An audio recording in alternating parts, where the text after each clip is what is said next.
चंद्रपूर जिल्ह्यातील नागभीड तालुक्यातून एक अत्यंत धक्कादायक आणि थरकाप उडवणारी घटना पुढे आली आहे. जंगलात तेंदूपत्ता गोळा करण्यासाठी गेलेल्या एका 60 वर्षीय महिलेला वाघानं आपलं लक्ष्य बनवलं. वाघाचा हल्ला इतका भीषण होता की या हल्ल्यात महिलेचा जागीच मृत्यू झाला. या घटनेमुळे नागभीड परिसरात प्रचंड खळबळ उडाली आहे. वनिता उर्फ इंदिरा शंकर उईके 60 वर्ष, राहणार किटाळी मेंढा असं मृत महिलेचं नाव आहे.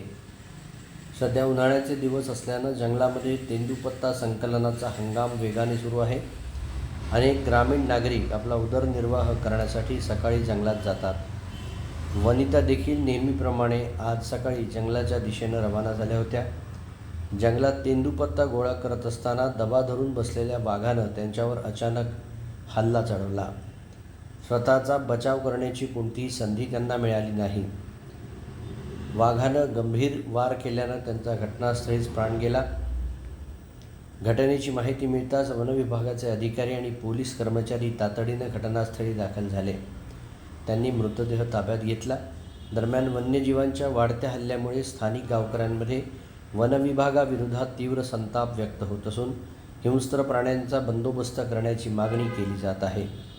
कुटुंबावर दुःखाचा डोंगर कोसळला असून गाव परिसरात शोक व्यक्त करण्यात येत आहे.